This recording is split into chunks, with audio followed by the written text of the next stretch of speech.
کارەبا یەکێکە لە تەکنۆلۆژیاکانی سەردەم کە بە سەرچاوەی پێداویستی سەرەکی مرۆڤ دادەنرێت. ئامانجی ڕووناکردنەوەی ژیانە لە تاریکیەکانی سروشت. لە جیهان کارەبا بە دوو جۆری سەرەکی بەرهەم دەهێنرێت: گەرمە کارەبا و وزە نوێبۆکان. سەرەکیترین سەرچاوی وزە بۆ بەرهەمێنانی کارەبا لە باشووری کوردستان بریتیە لە نەوتی ڕەش، گازوایل، غازی سروشتی، گەرمی یەکەکانی بەرهەمهێنان بە غازی سروشتی، ئاو.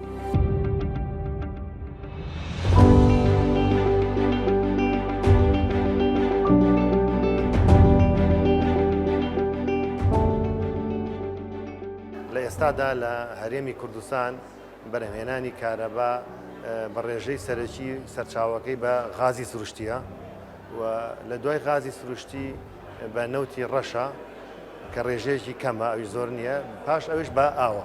بەرهەمهێنانی کارەبا لە ئێستادا لە هەرێمی کوردستان بە نزیکەی 3500 مێگاوات بەرهەمهێنانمان هەیە.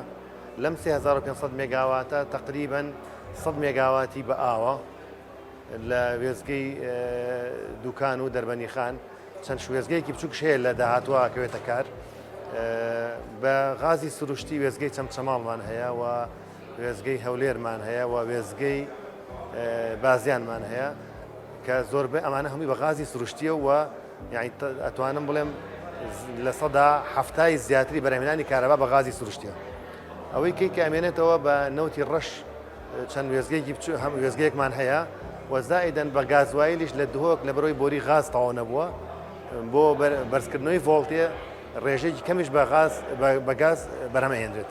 دیارە جاران بەرهەمهێنانی کارەبا لە کوردستان هەمووی بە گازوایل بوو، بەڵام خۆشبەختانە لە ئێستادا لە دوای ئەوەی کە غازی سروشتی بڵێن بەرهەم هات لە کوردستان و هەوڵ دراوە سەرجەم وێزگەکان بکرێت بە غازی سروشتی. بەرهەمهێنانی کارەبا لە هەرێمی کوردستان ئەوەی کە ئێستا هەمانە لە 80% پشت بە گازی سروشتی بەستێت.